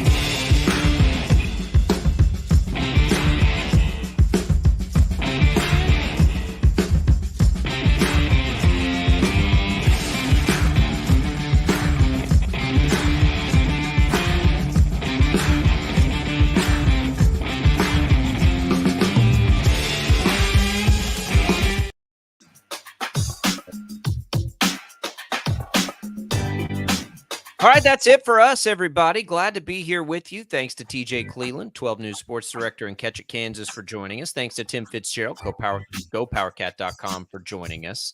Good luck on our texting contest. No Royals tonight. It is regular Infinity Sports Network programming, including Bob and Jeff here locally from 2 to 4. Tommy, enjoy the Thursday. We'll wrap up a week tomorrow. Can't wait. I will. Looking forward to it. We'll talk to you then. For Tommy and Jad, I'm Jacob. See you then.